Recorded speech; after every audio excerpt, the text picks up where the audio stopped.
faz em nós o teu querer.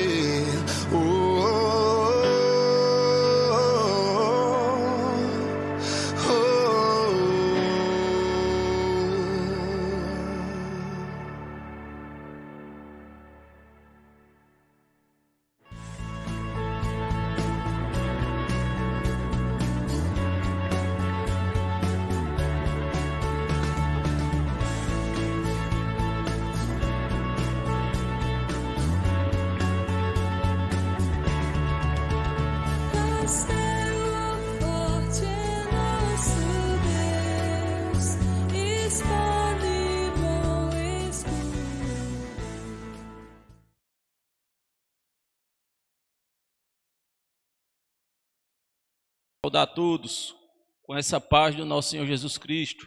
Pedir que Deus esteja abençoando a vida de vocês que nos escutam nesse momento.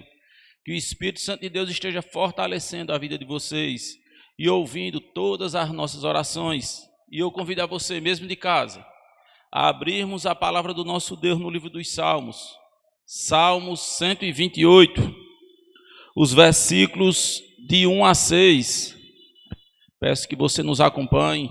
Essa leitura da palavra do nosso Deus, que diz assim: bem-aventurado aquele que teme ao Senhor e anda nos seus caminhos, do trabalho de tuas mãos comerás, feliz serás e tudo te irá bem.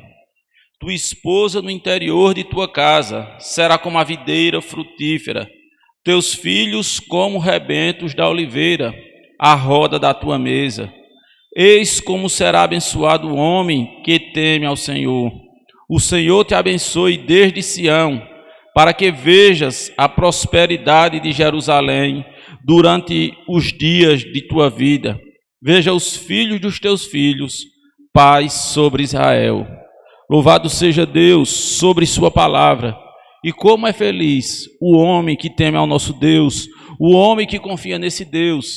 E por isso nós conclamamos você para estar confiando nesse Deus que nunca perde o controle de nada. Vamos nesse momento estar orando ao nosso Deus. Bondoso Deus, nosso eterno Pai, mais uma vez nós estamos aqui diante do teu povo pela internet.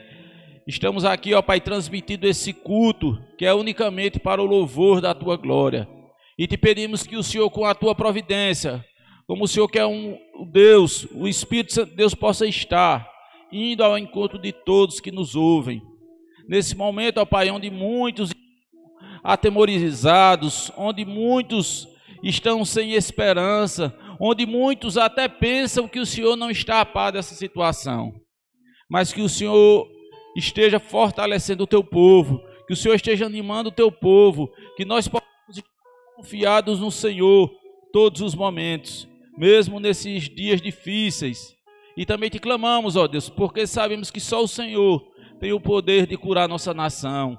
E aqui nós como igreja, como o teu povo, ó Pai, nós te pedimos, Senhor, sara a nossa terra, sara o mundo, ó Pai, que anda diante, ó Pai, dessa pandemia que nós sabemos que só o Senhor pode trazer a cura. Mas nesse momento, Senhor, recebe esse ato de culto, como já te falei, porque só o Senhor é merecedor, só o Senhor é digno, só o Senhor é o Deus perfeito, só o Senhor é santo, santo, santo. E aqui nós te adoramos, Senhor, na beleza da tua santidade, mesmo não sabendo orar como convém, mesmo sendo imerecedores, mesmo sendo pecadores, mas nós glorificamos e te agradecemos pelo teu sacrifício lá na cruz. Continua conosco, ó Deus, abençoa a nossa família, abençoa o nosso povo, abençoa a nossa cidade. É assim que nós te clamamos, em nome do Senhor Jesus. Amém. Vamos louvar ao nosso Deus, porque Ele é o nosso bom amigo. O hino de número 113.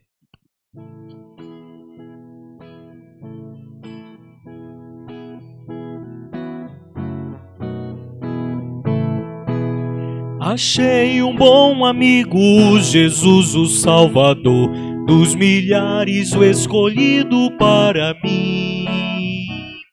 Ele é a luz do mundo, o forte mediador, que me purifica e guarda até o fim. Consolador amado, meu protetor do mal, Ele pode dar alívio ao meu pesar.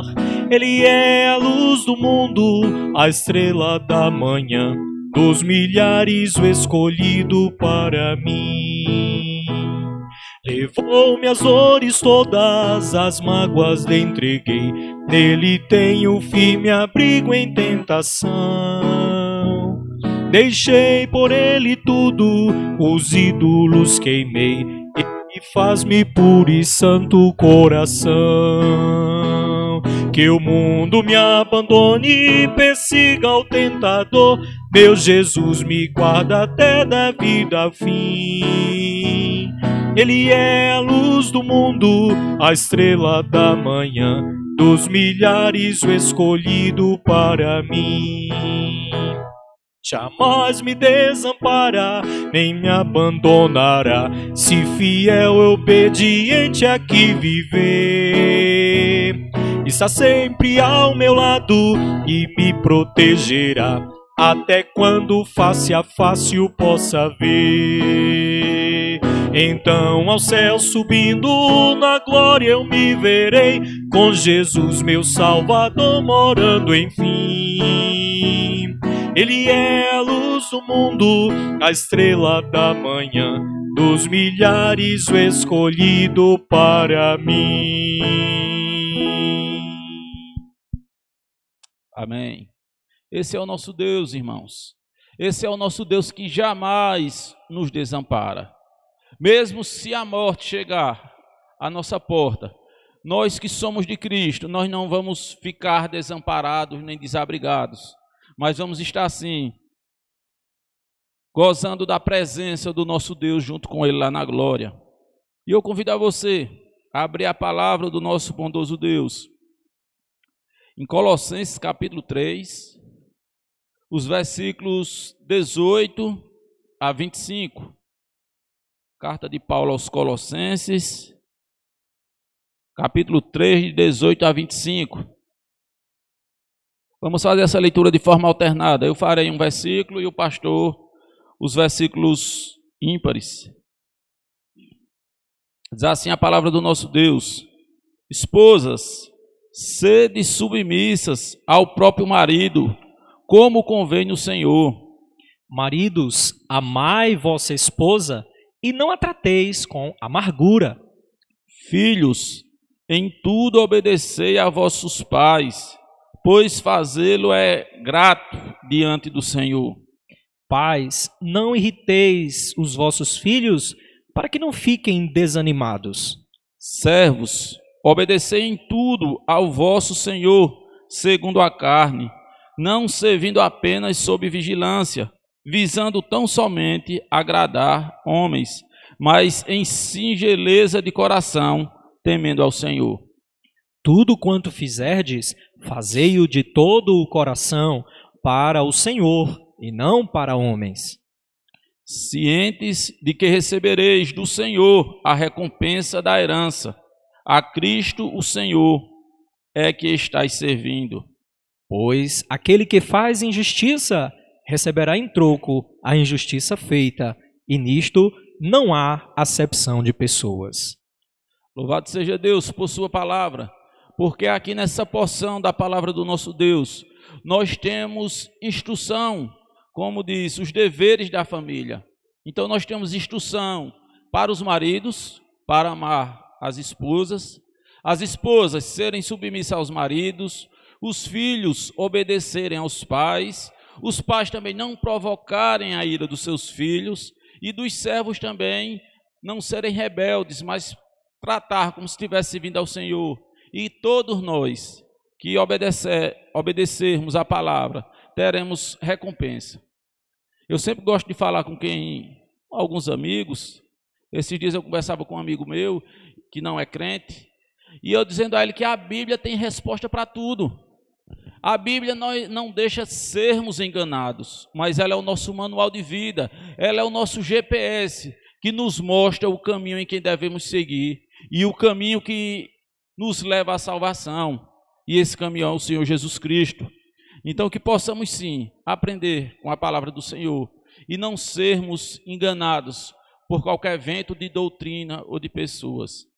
Nesse momento nós vamos estar orando, uma oração de confissão de pecados.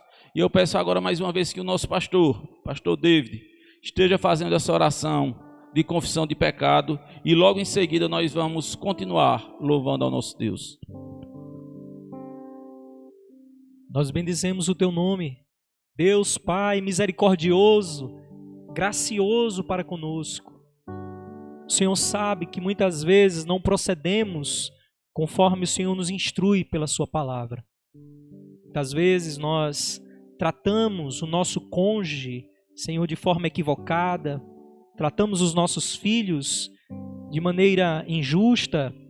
Muitas vezes, ó Deus, fazemos coisas desagradáveis dentro da nossa casa, da nossa família, até mesmo desobedecendo autoridades, ordens cumpridas no trabalho. Tem misericórdia de nós pelas nossas omissões, pela distância em que muitas vezes ficamos da palavra do Senhor. Ó Deus, o Senhor sabe e conhece o nosso coração. E aqui, Senhor, nada escondemos diante do Senhor, mas nós apresentamos diante de Ti a nossa vida. Portanto, ó Pai, contempla o nosso coração. E cada um que agora confessa diante do Senhor o seu pecado, que o Senhor ministre a promessa que o Senhor nos disse, que o Senhor é fiel e justo para nos perdoar os pecados e nos purificar de toda injustiça. Que o nosso coração se alegre em servir ao Senhor, não para mostrar aos outros, mas tão somente para glorificar o Senhor. Se nós possamos trabalhar para glorificar a Ti, possamos ser bons maridos para glorificar a Ti, Senhor, bons filhos para glorificar a Ti, Senhor.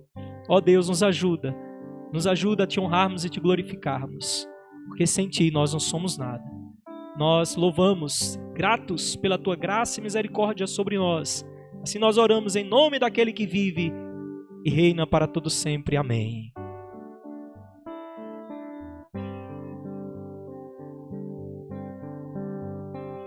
Senhor, eu não sou nada diante do Teu poder, nem merecedor do Teu imenso amor. Através do Teu Filho eu tenho livre acesso a Ti, que me fez chegar aos Seus pés, me humilhar diante de Ti. Senhor, eu não sou nada diante do Teu poder, nem merecedor do Teu imenso amor. Através do Teu Filho eu tenho livre acesso a Ti, que me fez chegar aos Seus pés, me humilhar diante de Ti. Oh, deixa o Teu rio passar em minha vida, vem curar minhas feridas, sarar as minhas dores. Livra-me, ó Deus, das cadeias que me prendem. Toca em minha alma, faz em mim o Teu querer, Senhor.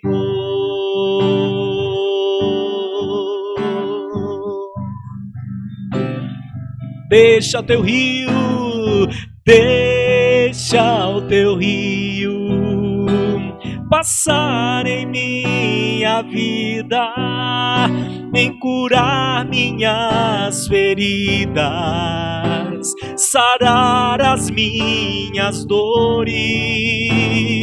Livra-me, ó Deus, das cadeias que me prendem. toca em minha alma, faz em mim o teu querer, Senhor.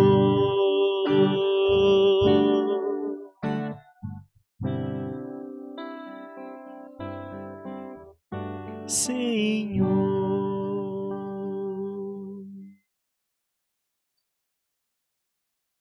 Louvado seja o nome do Senhor, porque Ele é fiel e justo, Ele é o nosso Senhor. Podemos louvar porque todo o poder foi dado a Ele no céu e na terra.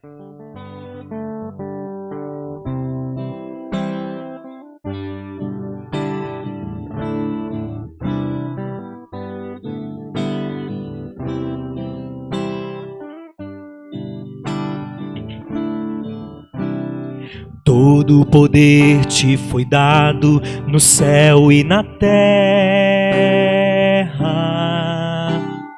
Todo o poder te foi dado.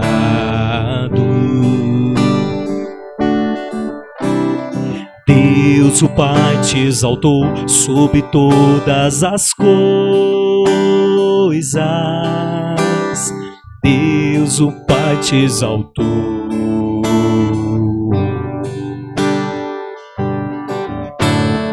Manifestado em carne, justificado em espírito, visto dos anjos, pregado aos gentios, crido no mundo e recebido na glória.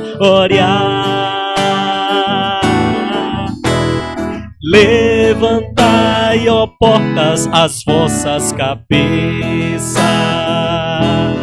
Levantai-vos, ó entradas eternas, e entrará o Rei da Glória. Quem é este Rei da Glória? O Senhor forte e poderoso. Ele é um Rei da Glória.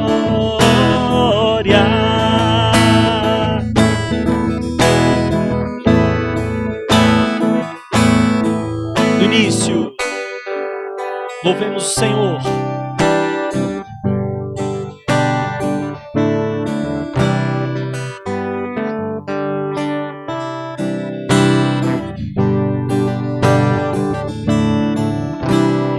Todo o poder te foi dado no céu e na terra. Todo o poder te foi dado.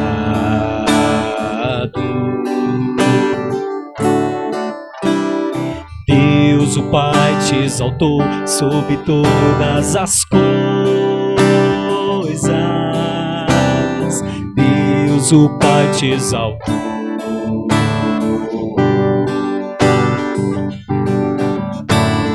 Manifestado em carne, justificado em espírito, visto dos anjos, pregado aos gentios, crido no mundo e recebido na glória.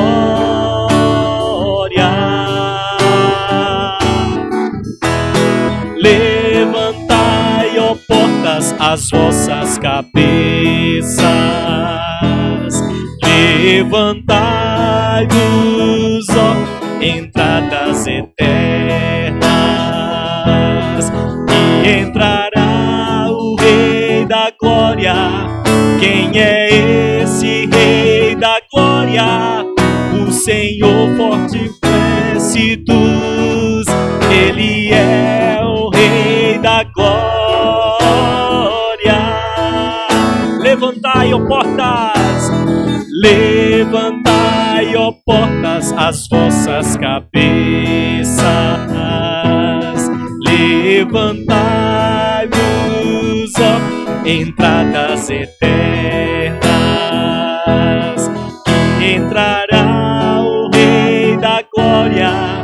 Quem é este Rei da Glória? O Senhor dos exércitos. Ele é o Rei da Glória. seu nome. Jesus, Jesus, Ele é um rei, Ele é um rei, Ele é um rei da glória. Jesus, Jesus, Jesus, Ele é o rei, Ele é o rei, Ele é o rei da glória.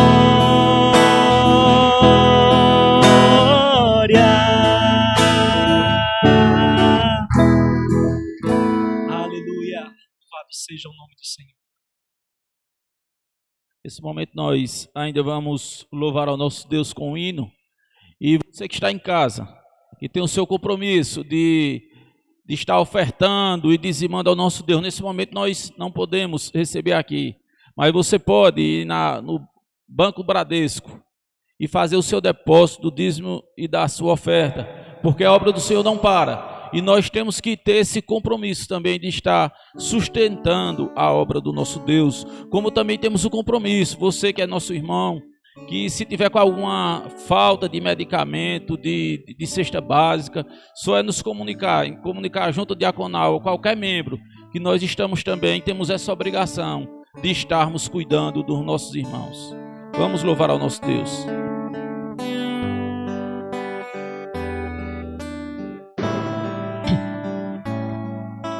Situações nesta vida me fazem sentir que não sou forte ao ponto de até resistir. Nesses terríveis momentos, os maus pensamentos me querem levar a um extremo de vida, de meu equilíbrio se deixa enganar.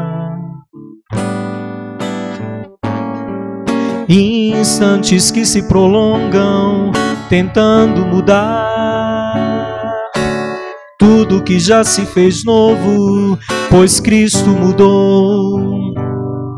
Tentando hoje trazer o que eu tento esquecer, sou vencedor e ninguém poderá me deter, pois eu sei que jamais eu provado serei, além do que eu possa suportar.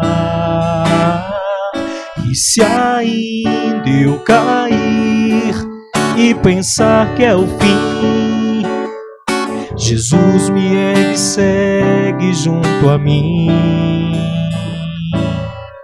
Instantes que se prolongam, tentando mudar tudo que já se fez novo, pois Cristo mudou. Tentando hoje trazer o que eu tento esquecer, sou vencedor e ninguém poderá me deter, pois eu sei que jamais eu provado serei, além do que eu possa suportar. E se ainda eu cair e pensar que é o fim, Jesus me ergue e segue junto a mim, pois eu sei que jamais eu provado serei, além do que eu possa suportar. E se ainda eu cair e pensar que é o fim, Jesus me ergue e segue junto a mim. Jesus me ergue e segue sim, Jesus me ergue e segue sim, Jesus me ergue e segue junto a mim.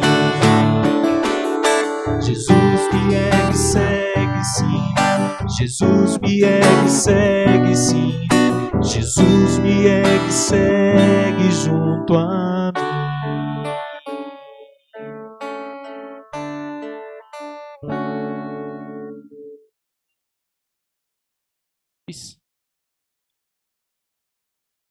Senhor nosso Deus e Pai, nós te damos graças, ó Pai. Te damos graças porque o Senhor sempre está conosco. E nesse momento, ó Pai, sabemos, ó Pai, que muitos irmãos posteriormente vão ofertar e vão dizimar. E desde já nós te pedimos a tua bênção, ó Pai, para esses teus servos, ó Pai, que têm sido fiel à tua obra aqui na terra, Senhor. E nós te bendizemos, Senhor, porque o Senhor não tem deixado que venha faltar nada em nossa casa. Nós te louvamos, ó Pai, porque o Senhor tem nos sustentado, porque a tua promessa tem se cumprido em nosso meio, e nós louvamos o teu nome por tudo isso. Também visita aqueles nossos irmãos, se tiver algum que esteja em dificuldades, em situações difíceis, para que a tua igreja também possa suprir, possa cuidar, possa estender a mão. Meu Deus, nós te louvamos, porque mesmo diante de pandemia, mesmo diante de tempos difíceis, o Senhor tem cuidado de nós. Mas também nós queremos te louvar, Deus. Queremos te louvar por essa chuva que o Senhor tem derramado em nosso meio, em nossa cidade. Queremos te agradecer, ó Deus, porque isso é fruto da tua bênção. E como necessitamos, ó Deus, dessa chuva. Como o nosso povo necessita. E o Senhor, por tua bondade, tem derramado. Nós queremos te agradecer, Senhor, porque mesmo sem estar perto dos nossos irmãos, mas estamos aqui para louvar o teu nome, para transmitir a tua palavra, reconhecendo que só o teu nome é santo e que só o Senhor é digno de todo louvor. Nós te bendizemos, Senhor, por tua bondade, no nome santo do teu Filho amado Jesus Cristo. Amém. Nesse momento nós vamos ouvir a palavra do nosso Deus, através do nosso pastor, David Viana. Queridos irmãos, a graça e a paz do Senhor Jesus. Nós louvamos a Deus por Deus estar nos dando a oportunidade de mais uma vez, no dia do Senhor, podermos juntos cultuar ao Senhor. Você aí na sua casa e nós aqui unindo a mesma fé no mesmo Senhor. Portanto, reúna agora a sua família, peguem a Bíblia, e isto deve ser feito desde o início do culto. Compartilhe este vídeo, convide pessoas para que juntos possamos estar ouvindo a palavra de Deus. Façamos como Marta, pare tudo o que você estiver fazendo e agora se deleite a ouvir a palavra do Senhor. Aqui estamos nessa noite, a equipe, apenas 4 pessoas, diminuindo assim o fluxo de pessoas para contribuir com as restrições. Estamos aqui, eu, pastor David, o presbítero Staski, e também está na técnica aqui o irmão Lucas e Lourenço. E nós louvamos a Deus pela vida de cada um desses irmãos e pela sua vida que nos acompanha. Vamos então à palavra de Deus que se encontra no Evangelho de João, capítulo 4, e vamos ler dos versos 46 a 54. Evangelho de João, capítulo 4, versos 46 a 54. Nos diz a palavra do Senhor. Dirigiu-se de novo a Caná da Galileia, onde da água fizera vinho. Ora, havia um oficial do rei, cujo filho estava doente em Cafarnaum. Tendo ouvido dizer que Jesus viera da Judeia para a Galileia, foi ter com ele e lhe rogou que descesse para curar seu filho, que estava à morte. Então Jesus lhe disse: se porventura não virdes sinais e prodígios, de modo nenhum crereis. Rogou-lhe o oficial: Senhor, desce antes que meu filho morra. Vai, disse-lhe Jesus, teu filho vive. O homem creu na palavra de Jesus e partiu. Sim, já descia ele quando os seus servos lhe vieram ao encontro anunciando-lhe que o seu filho vivia. Então indagou deles a que hora o seu filho se sentira melhor. Informaram: ontem, à hora 7ª, a febre o deixou. Com isto, reconheceu o pai ser precisamente a hora em que Jesus lhe dissera: teu filho vive. E creu ele e toda a sua casa. Foi este o segundo sinal que Jesus fez depois de vir da Judeia para a Galileia. Passadas estas coisas, até aí, versículo 54. Muito bem. Vamos orar pedindo a Deus a sua graça e a sua iluminação. Bendito seja o Senhor Deus Pai, de nosso Senhor Jesus Cristo, pela Tua palavra, pela oportunidade de cultuarmos o Teu nome. E aqui estamos, ó Pai, para ouvir a Tua voz, a Tua direção para as nossas vidas. E como igreja reunida, espalhados nos lares nesse instante, unidos na fé, nós queremos e te pedimos, ilumina o nosso coração, a nossa mente, a fim de que a Tua vontade se cumpra em nossas vidas e, mais uma vez, sejamos fortalecidos na fé, de uma fé verdadeira, de uma fé genuína. Nos abençoa, abençoa todos que nos acompanham agora e que nada possa atrapalhar este momento da Tua palavra, se nós oramos em nome de Jesus. Amém. Meus irmãos, pegar um simples resfriado nesse tempo que estamos passando é caso de muita preocupação e suspeita, né? Porque a doença, seja lá qual for, qual seja esta doença, já nos deixa preocupados. Se nós ficamos doentes, nós já ficamos preocupados conosco, com a nossa saúde. Agora imagina quando os nossos filhos adoecem.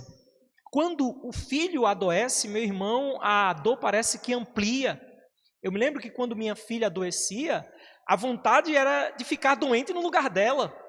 A gente quer que aquela doença se transfira para a gente para não ver o filho sofrendo. Essa é a percepção que eu tinha quando eu via minha filha sofrendo com doença. E o desespero de um pai ao ver o seu filho doente é muito grande. Nós ficamos desesperados.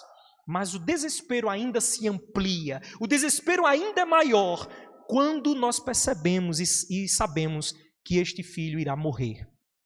Foi o caso exatamente que aconteceu com este pai no texto que lemos. Este é o quarto evangelho, o evangelho de João, e ele foi escrito provavelmente entre os anos 85 a 90 depois de Cristo. João inicia este evangelho declarando que Jesus é Deus, o Logos, que se fez carne e habitou entre nós. E diferentemente dos outros evangelhos conhecidos como sinóticos, João descarta, ou melhor, João organiza este evangelho catalogando 7 milagres de Jesus. E ele mostra o primeiro milagre de Jesus, onde Cristo demonstra o seu poder sobre a química, transformando água em vinho. É interessante, o poder de Jesus sobre a química, fazendo a transformação de substâncias. Ele transforma a água em vinho. Num certo casamento, o vinho se acabou, e o vinho que alegrava o coração daqueles participantes na ocasião havia se acabado. Então Jesus transformou a água em vinho e supriu o vinho daquela festa.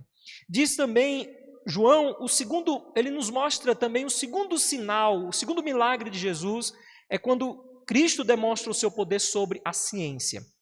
Não apenas sobre a química, mas agora sobre a ciência. Jesus mostra o seu poder, primeiro na cura do filho do oficial, texto que nós lemos, depois na cura do paralítico, no capítulo 5, versículos de 1 a 18, quando ele passa 38 anos como paralítico, Jesus o cura. Paralisia não tem cura, mas Jesus foi acima da química, da ciência e curou o paralítico. E a terceira demonstração de poder, na cura de um cego de nascença. Nós sabemos que a ciência não pode realizar a cura destas coisas, mas Jesus mostrou que o poder dele está acima da química, acima da ciência, e ele realizou todos estes milagres. Depois João demonstra o poder de Cristo sobre a matemática. Não bastava ser a química, a ciência e o poder de Cristo agora na matemática, multiplicando pães e peixes em João, capítulo 6, do 1 ao 15. Ora, 12 cestos não podiam alimentar uma multidão com mais de 5.000 pessoas, mas o poder de Cristo mostrou a sua superioridade na matemática também. Mas João também catalogou o quarto milagre de Jesus, demonstrando o poder de Cristo também sobre a ciência, sobre a física e a natureza. Quando, no capítulo 6, os versos 16 a 21, Jesus controla a natureza, os ventos e todo o mar bravio, e ele anda sobre o mar, e ele mostra o Poder sobre a física, sobre a química, física, ciência, matemática e sobre toda a natureza. E por último, ele demonstra o seu poder sobre a morte, quando ele ressuscita Lázaro. Veja como João organiza os 7 milagres de Jesus. Mas além dos milagres, João encerra o seu evangelho mostrando a crucificação de Cristo, onde ele chega a dizer que muitas outras coisas poderiam ser escritas acerca de Jesus, mas que essas coisas foram suficientes para cumprir o propósito final do livro, em João 20:31, que está escrito aí, dizendo o seguinte: tudo foi registrado para que creiais que Jesus é o Cristo, o Filho de Deus, e para que crendo tenhais vida em seu nome. Este é o propósito de estar aqui, os milagres de Jesus.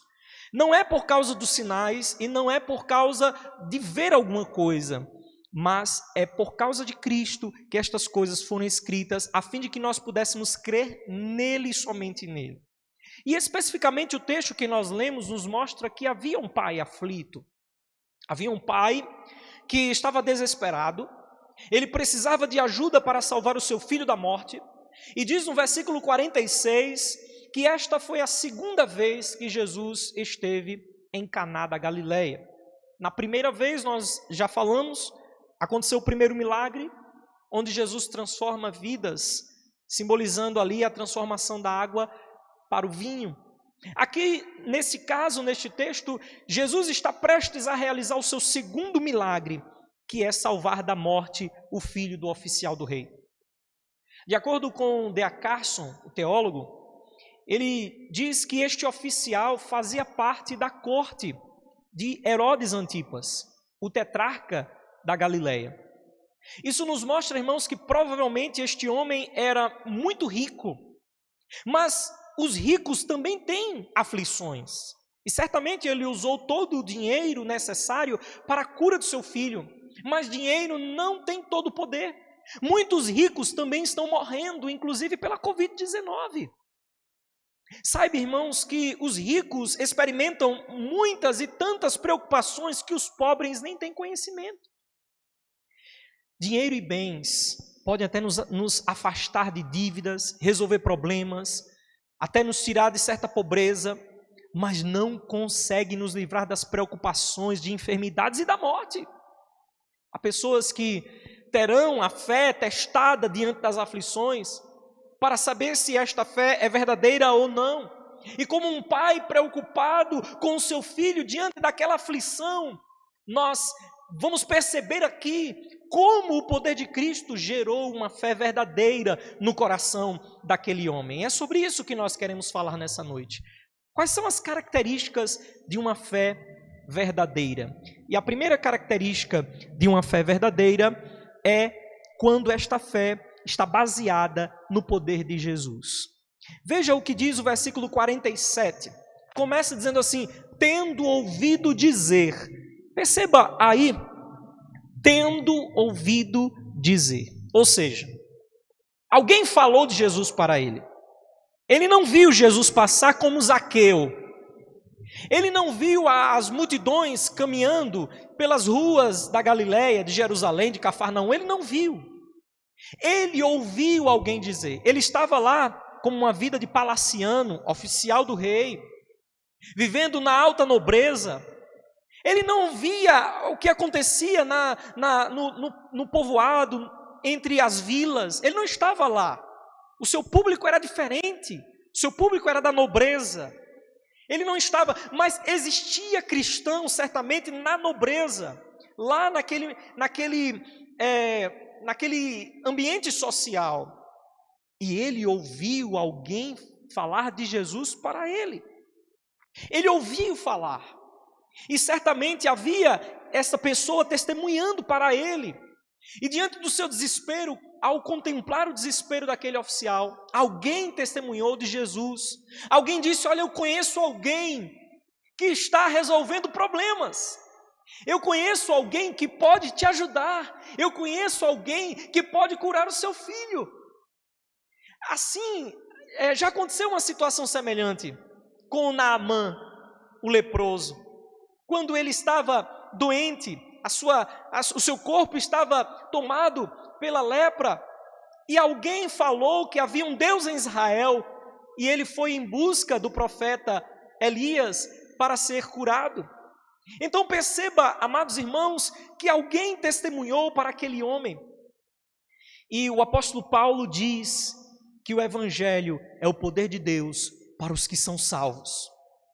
O poder de Cristo estava sendo anunciado àquele homem. Ou mesmo o evangelho, que é o poder de Deus, estava sendo anunciado para aquele homem. E ao ouvir a fama de Jesus e que ele estava na Galileia, desesperado, ele sai de Cafarnaum e ele vai para Caná. Ele sai de onde ele mora, em Cafarnaum, e ele vai para Caná da Galileia.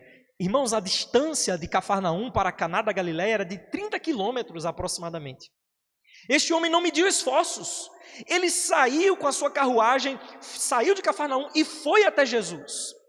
Alguém falou para ele que Jesus tinha a solução. Eu imagino, irmãos, ele gastando todo o dinheiro que ele tinha. Ele tentando curandeiros, remédios, e nada pôde resolver o seu problema. Mas ao ouvir de Jesus, que tinha o poder para curar o seu filho, ele foi então em busca do Todo-Poderoso, do poder de Cristo.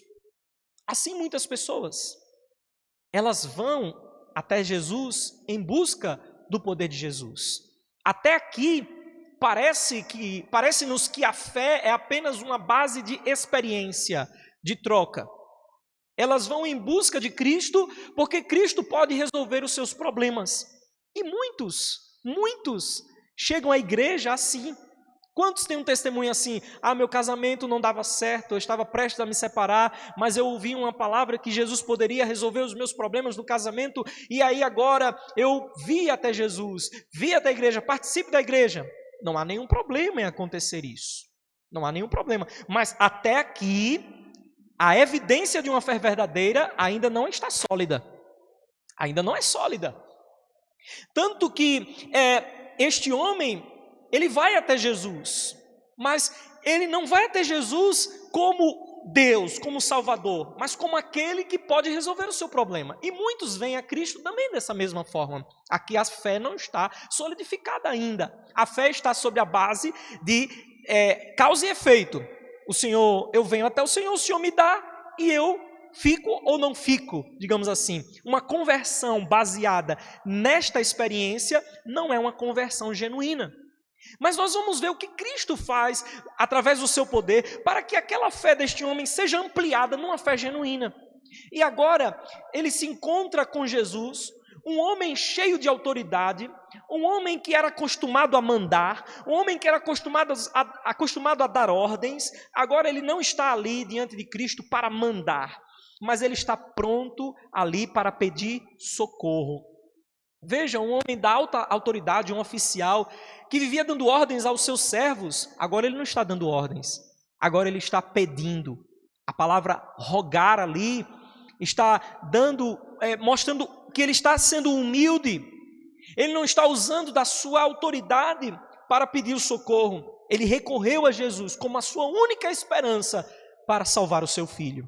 E a nossa fé, irmãos, nós devemos entender que uma fé verdadeira, ela só é genuína se o objeto da fé for Jesus. O que eu quero dizer com isso é que todos nós temos fé. A fé é um dom que Deus dá a todas as pessoas. Mas existe a fé da salvação. Esta fé da salvação é um dom de Deus por meio dos méritos de Cristo. E a nossa fé só é válida, só é verdadeira se ela for depositada em Jesus Cristo. Mesmo que aquele homem tenha ido a Jesus por causa do desespero, da aflição, ele estava no lugar certo. Jesus é o lugar certo onde devemos apoiar a nossa fé, porque somente em Jesus a nossa fé é verdadeira, porque Jesus é o caminho, a verdade e a vida. A nossa fé deve estar baseada nele. Se você colocar sua fé em santos, em outras religiões e nos falsos deuses, até mesmo nos bens materiais, tudo isso irá perecer. Tudo isso irá falhar, porque a fé só tem validade em Jesus. Mas isso não significa que colocando a fé em Jesus, Ele irá resolver todos os nossos problemas. Não. Mas nós resolveremos o nosso maior problema, que é a incredulidade e a falta de fé, quando buscamos a pessoa certa, que é Jesus. Ainda que não tenhamos recebido a cura do corpo, receberemos, irmãos, o maior milagre que alguém pode receber, que é a salvação em Cristo Jesus. A fé verdadeira, ela sempre nos conduzirá a Cristo diante de qualquer aflição. Quais são as características de uma verdadeira fé? Em primeiro, nós vimos que a característica de uma verdadeira fé é quando esta fé está baseada no poder de Jesus. A segunda característica de uma fé verdadeira é quando esta fé está baseada apenas na palavra de Jesus.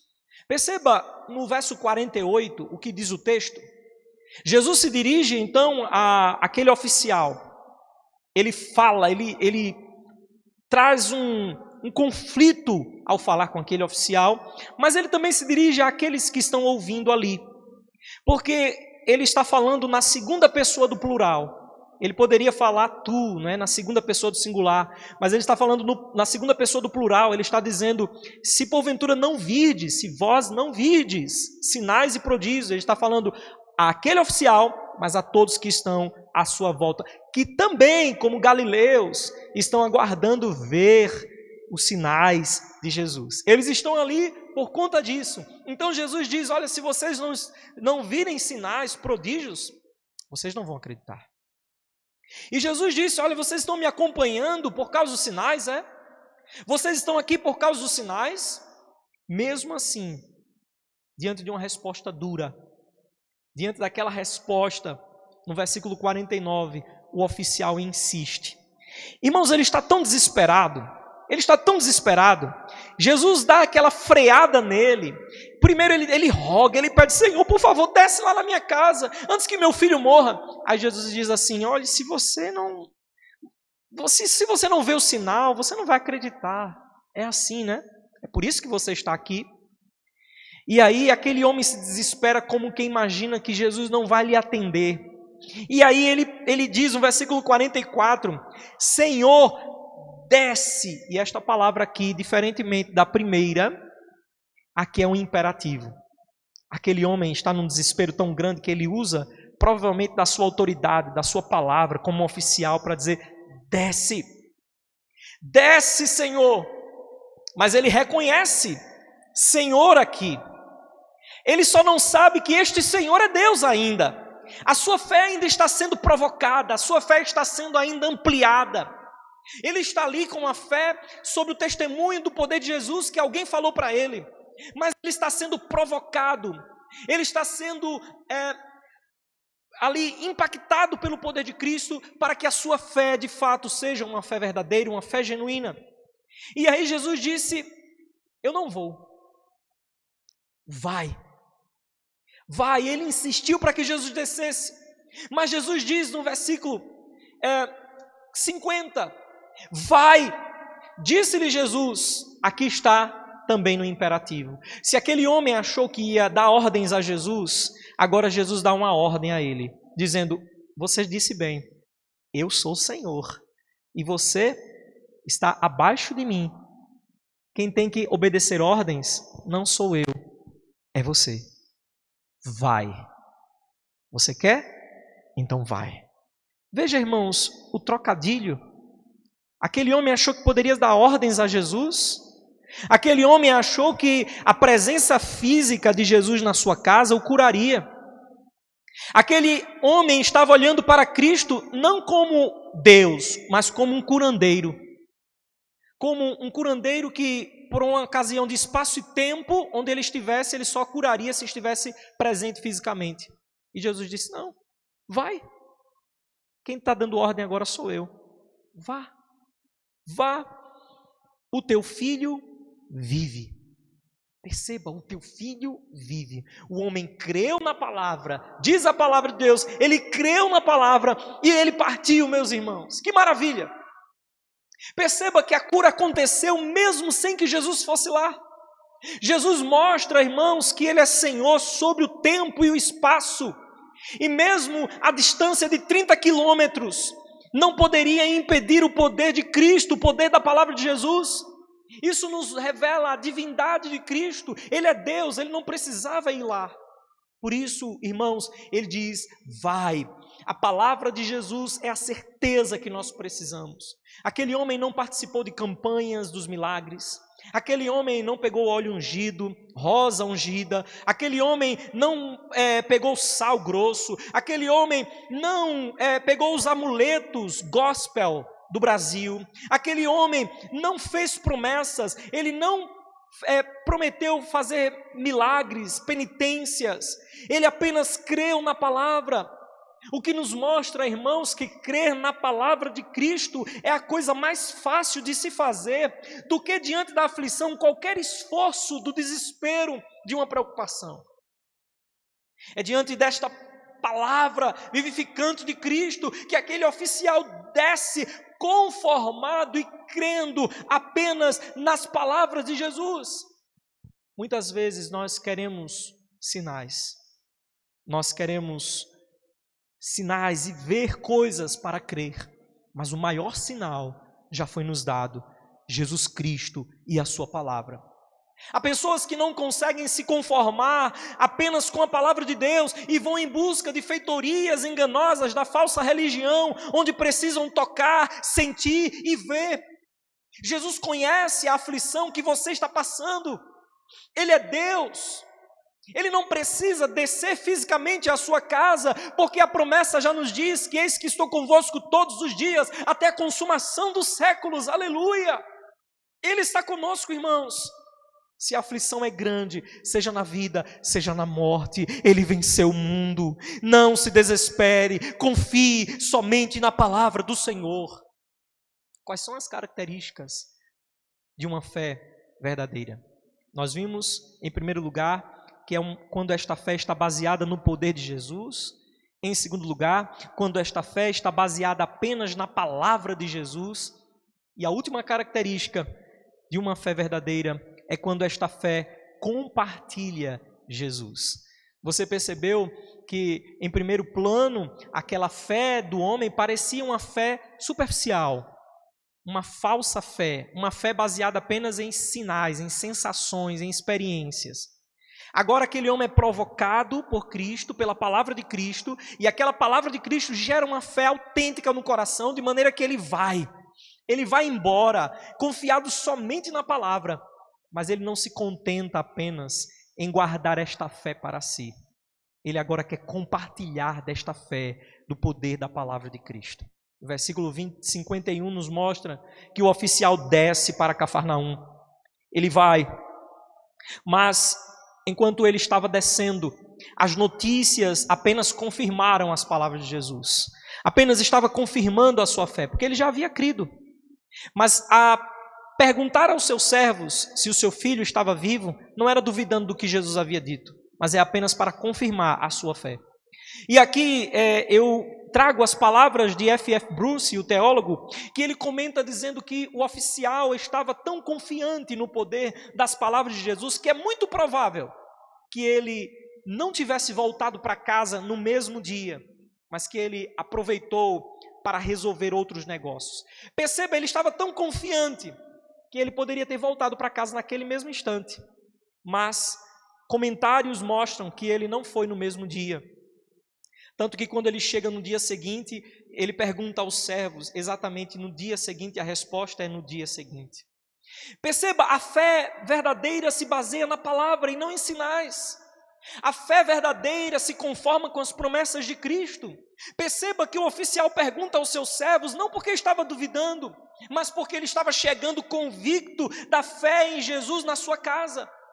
Ao comentar sobre a fé deste oficial, Lutero diz: esta fé é uma fé admirável e forte, quando uma pessoa descarta o sentimento e inteligência, a razão e os olhos e o coração e se lança numa pequena palavra, vai.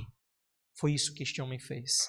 Ele descartou a dúvida, ele descartou a impossibilidade, ele descartou o desespero, ele descartou a preocupação, ele descartou tudo isso e ele confiou apenas numa palavra: vai. E ele se lançou nesta palavra, nesta pequena palavra de Cristo, e ele partiu. Por isso que quando ele chega, ele pergunta aos seus servos a que horas havia sido curado, e os seus servos lhe dizem que a cura aconteceu a 13h. E através dessa confirmação, irmãos, que a sua fé também é confirmada, ele não ficou com esta fé para si. Olha que maravilhoso. Ele compartilhou desta fé. Da mesma forma que alguém compartilhou com ele da fé, dizendo que Jesus era poderoso para ajudá-lo, agora ele havia experimentado esta fé, e agora ele testemunha esta fé para toda a sua família.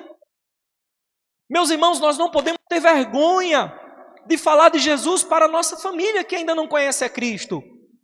Aproveite as oportunidades de falar de Jesus, sim, para a sua família. Nós estamos orando no mês de maio pelas famílias, mas não apenas orar, devemos testemunhar de Jesus para a nossa família. E você tem testemunhado de Jesus? Faça isso. Aquele homem não se calou diante da manifestação da palavra de Deus na vida dele, diante do poder de Cristo. Ele testemunhou do Evangelho, que é o poder de Deus. Agora não somente ele crê, diz a Bíblia, mas toda a sua casa crê pessoalmente em Jesus. Através do testemunho da pessoa de Jesus, aquele homem foi alcançado, e depois toda a sua casa. Veja, irmãos, Deus usou uma aflição, esgotando todas as possibilidades humanas, para que a pregação do Evangelho despertasse a fé daquele homem, e através disso a oportunidade de salvação não apenas chegasse a ele, mas a toda a sua família. Veja que maravilha, a graça de Deus. Talvez se isso não acontecesse, eles continuariam em seus pecados e morreriam em suas aflições. J.C. Ryle disse acerca disso que a saúde é uma grande bênção. Mas ele diz, a saúde é uma grande bênção, mas a enfermidade que leva à santificação é uma bênção ainda maior. Por isso o Salmo 119, versículos 67 e 71 diz: antes de eu ser afligido, andava errado, mas agora eu guardo a tua palavra. Salmo 119, verso 67. O verso 71 diz: foi-me bom eu ter passado pela aflição, para que eu aprendesse os teus decretos. Os decretos é a palavra de Deus. O que adiantaria, irmãos, a cura do filho do oficial se ele não fosse salvo? O que adianta ser livre da aflição e continuar sendo sentenciado ao inferno? O que adianta lutarmos por uma vida bem-sucedida materialmente, buscarmos sucesso pessoal e nos esquecermos de ser discípulos de Cristo? Aquela família recebeu muito mais do que simplesmente uma cura ou um conforto passageiro, mas eles foram salvos pelo poder de Cristo e receberam um consolo eterno da salvação. A verdadeira fé, irmãos, não é produzida pelas aflições da vida. Como muitos dizem, de forma equivocada, quem não vem pelo amor, vem pela dor. Isso não está na Bíblia. As aflições não produzem fé. Não é verdade. Se isso fosse verdade, todas as pessoas que sofrem no mundo teriam a fé verdadeira. Mas não é. A fé verdadeira somente é produzida pela palavra de Deus. A fé vem pelo ouvir, e ouvir a palavra de Deus. Essa é a razão de muitos não permanecerem no caminho de Deus, porque eles vieram a Cristo como, pastor? Eles vieram sim, por uma circunstância, por uma experiência, por uma doença. Pode acontecer, pode, mas veja que isso não parou aqui. Aquele homem foi provocado por Cristo a não vir a Cristo por causa disso, e muitos vêm à igreja, vêm a Cristo por causa de experiências, mas as experiências são falhas, elas não são padrões bíblicos para ninguém. Elas não estavam em Cristo apenas por causa da palavra. Veja, a fé verdadeira só é legítima se estiver em Jesus. Onde você, meu irmão, está colocando a sua fé? Nos homens, na falha instituição, no pastor, na liderança, nos erros das pessoas, na decepção com os falsos crentes, na hipocrisia dos religiosos? Onde, meu irmão, você está colocando a sua fé? Se a nossa fé estiver nas pessoas e nas coisas, a nossa conversão, ela terá um prazo de validade. É por isso a razão de muitos crentes não permanecerem no Evangelho. Amado irmão, o sistema pode ter te decepcionado, homens podem ter te traído, mas Cristo e a sua palavra não. Céus e terra passarão, mas as palavras de Deus permanecem para sempre. Então se apegue à palavra de Deus, porque a fé verdadeira está apegada à palavra de Cristo e se conforma com a promessa de Cristo. A fé verdadeira compartilha a outros, fale de Jesus para a sua família, seja qual for a sua aflição. Essa aflição deve te conduzir a Cristo, a palavra de Cristo, para uma fé genuína, que é produzida somente pelo poder de Cristo e sua palavra. O nome de Cristo está acima de todo nome, e as suas palavras são palavras de vida suficientes para nós. As suas misericórdias não têm fim, mesmo a despeito dos nossos sofrimentos, Ele nos consola com a sua bênção, com a sua salvação, com a sua misericórdia. Ele nos abençoa com a esperança da glória que está por vir. Mas também, irmãos, Ele tem castigo eterno para todos aqueles que desprezam a sua palavra. Que a nossa fé não esteja nos sinais, mas que nós possamos nos conformar com a palavra de Cristo para a nossa vida. Nós estaremos neste instante adorando ao Senhor, e em seguida nós vamos levantar um clamor pelos lares, pelas famílias. Vamos louvar ao Senhor nesse momento.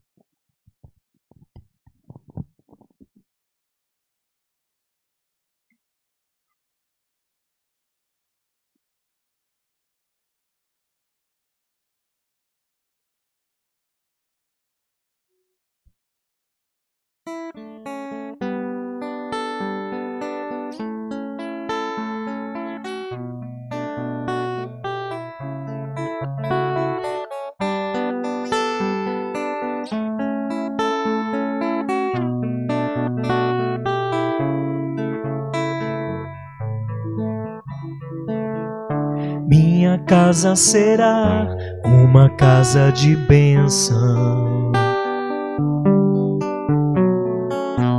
Minha casa será um pedaço do céu.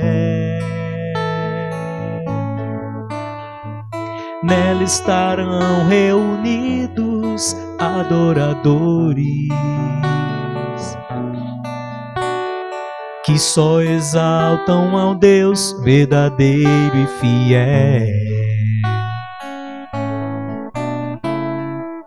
Minha casa será reconhecida como um lugar de milagres e oração,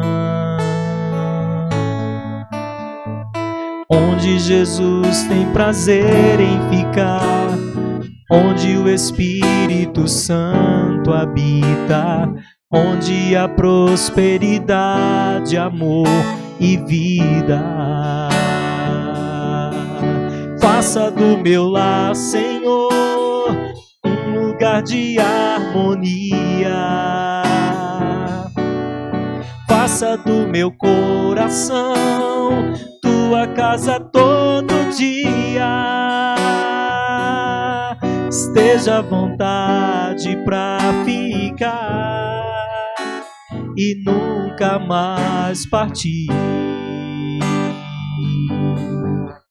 pois a casa que um dia te recebeu nunca mais saberá viver sem ti.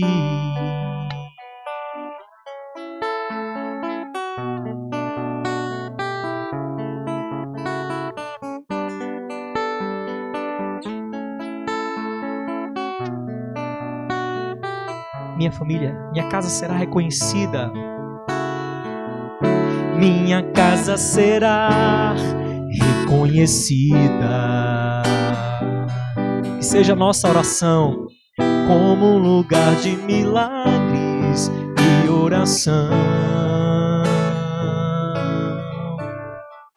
onde Jesus tem prazer em ficar, onde o Espírito Santo habita, onde há prosperidade, amor e vida. Faça do meu lar, Senhor, um lugar de harmonia. Faça do meu coração tua casa todo dia. Esteja à vontade pra ficar e nunca mais partir. Pois a casa que um dia te recebeu nunca mais saberá viver sem ti. Faça do meu lar, Senhor, um lugar de harmonia. Faça do meu coração tua casa todo dia. Esteja à vontade pra ficar e nunca mais partir. Pois a casa que um dia te recebeu nunca mais saberá viver sem ti.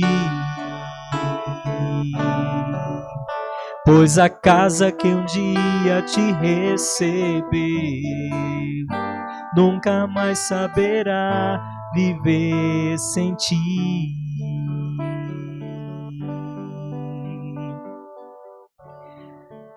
Se reúna agora com a sua família. Se você puder, dê as mãos. Dê a mão ao seu familiar, ao seu filho, à sua filha, à sua esposa. Agora junte-se à família em oração. Ore pelo seu lar nesse momento. Ore pela sua família. Peça a bênção do Senhor sobre sua casa, sobre os seus familiares. Ore ao Senhor. Da mesma forma que o poder de Cristo impactou a vida e a família daquele oficial. Que o poder de Cristo possa impactar a sua família, meu irmão, a sua vida nesse instante. Ó Deus Todo-Poderoso, louvado e exaltado seja o Senhor pela sua palavra. A sua palavra que gera fé genuína no coração da gente. Ó Pai, que a tua palavra possa nos despertar. Possa despertar, Pai,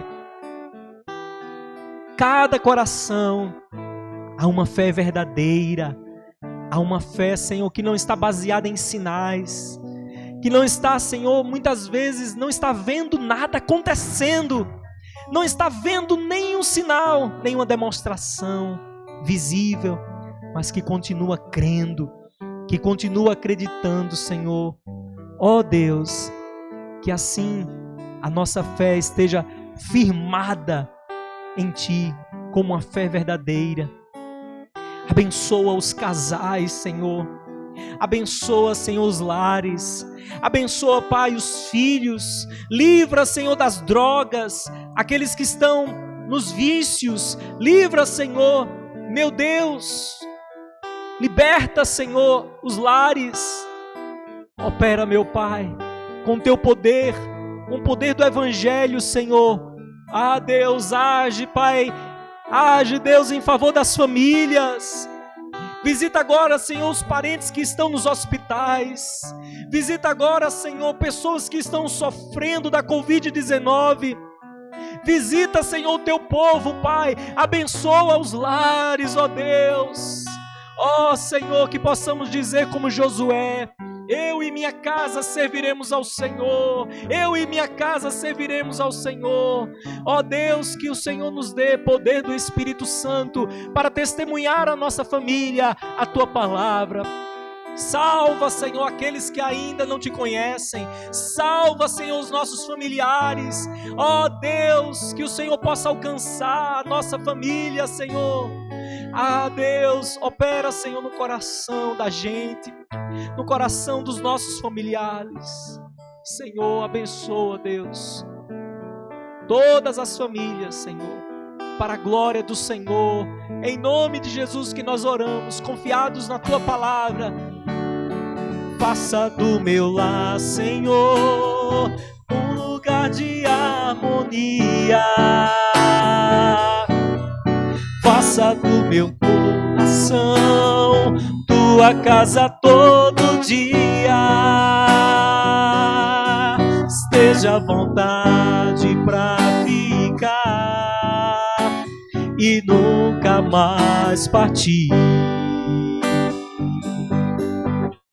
Pois a casa que um dia te recebeu nunca mais saberá viver sem ti.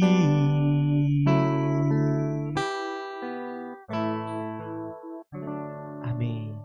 No mais, meus amados irmãos, que a graça do Senhor Jesus Cristo, o amor de Deus, o Pai, e o consolo do Espírito Santo sejam sobre nós, irmãos, hoje e para sempre. Amém.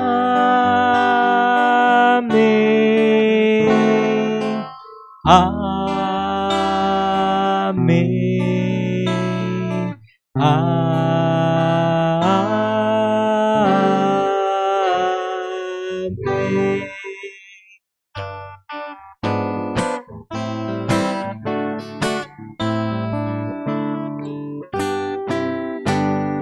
Finda-se este dia que meu Pai me deu, sombras vespertinas cobrem já o céu.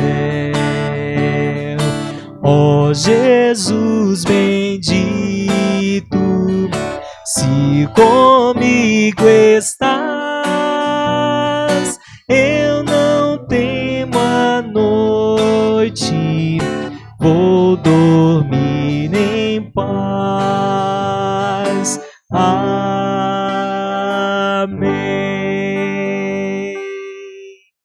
Nós louvamos a Deus mais uma vez pelos irmãos, pela equipe, presbítero Stasky, irmão Lourenço, irmão Lucas, que Deus continue abençoando os irmãos. E a você que nos acompanhou, nós vamos encerrar como fizemos de manhã, porque domingo que vem será o dia da igreja perseguida. E você fica agora com este vídeo da missão Portas Abertas. Deus nos dê uma ótima semana na graça do Senhor Jesus. Que isso? Não me solta! Me solta! Não, não! Onde vocês estão levando meu marido? Ai, papai! O que está acontecendo? Me solta! Não! Meu amor! Não, minha filha! Papai! Não leva minha filha, não, por favor! Não! Não! O que é isso?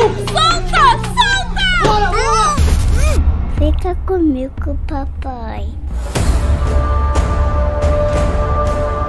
Essa é a realidade de milhares dos nossos irmãos e irmãs que encontram-se presos em países onde seguir a Cristo pode levar à prisão.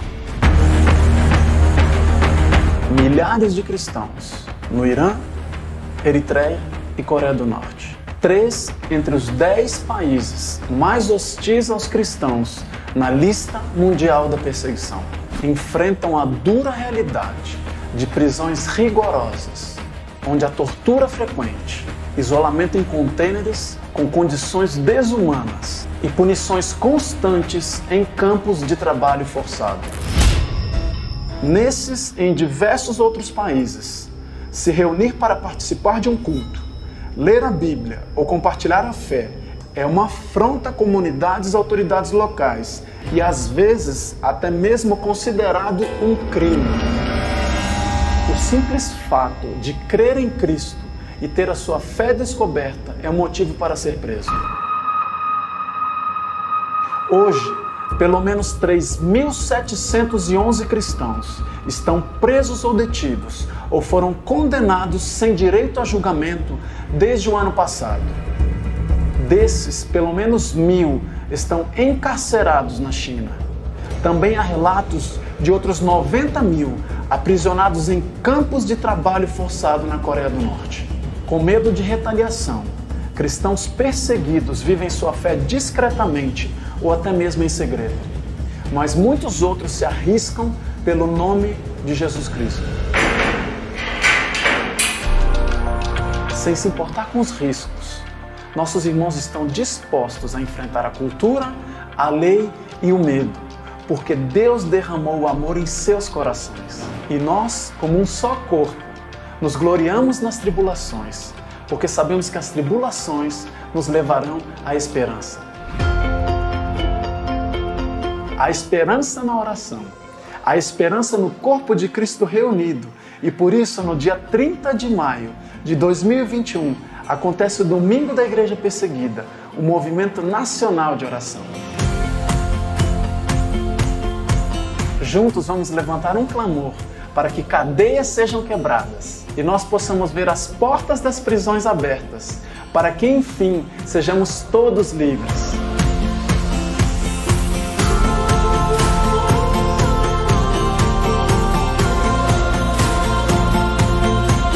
Experimente o poder da oração você também.